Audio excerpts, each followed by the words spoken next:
أعوذ بالله من الشيطان الرجيم. بسم الله الرحمن الرحيم. واضرب لهم مثل الحياة الدنيا كماء أنزلناه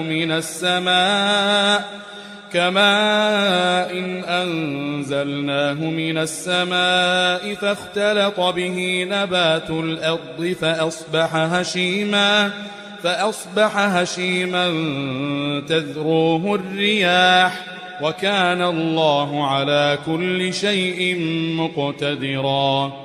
المال والبنون زينة الحياة الدنيا والباقيات الصالحات خير عند ربك ثوابا وخير أملا. ويوم نسير الجبال وترى الأرض بارزة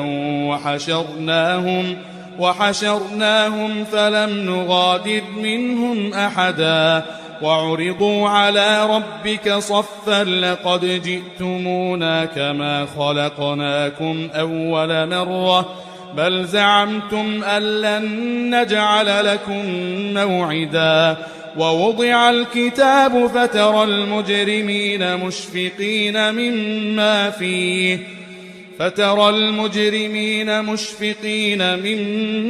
فيه ويقولون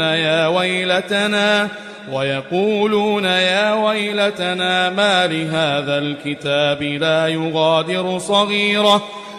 يغادر صغيرة ولا كبيرة إلا أحصاها ووجدوا ما عملوا حاضرا ولا يظلم ربك أحدا.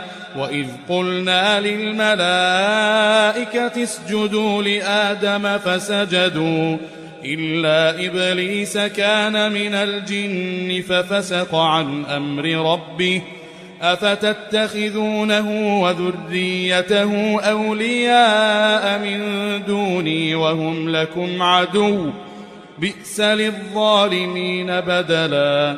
ما أشهدتهم خلق السماوات والأرض ولا خلق أنفسهم وما كنت متخذ المضلين عضدا.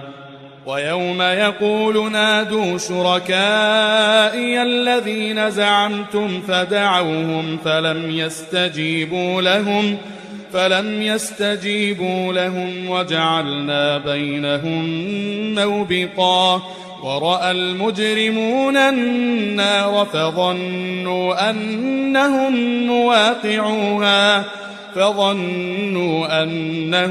مواقعوها ولم يجدوا عنها مصرفا.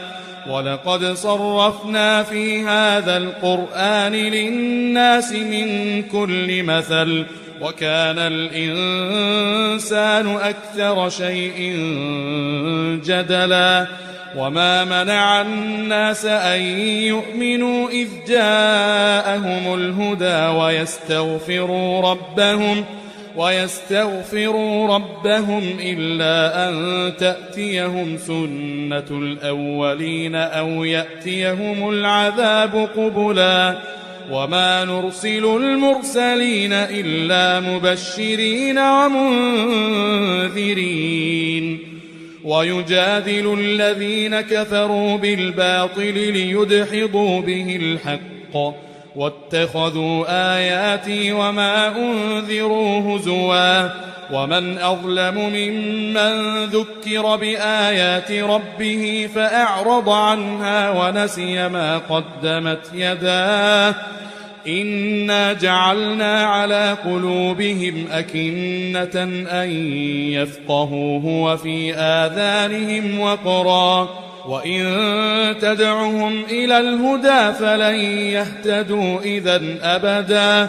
وربك الغفور ذو الرحمة لو يؤاخذهم بما كسبوا لعجل لهم العذاب بل لهم موعد لن يجدوا من دونه موئلا. وتلك القرى أهلكناهم لما ظلموا وجعلنا لمهلكهم موعدا.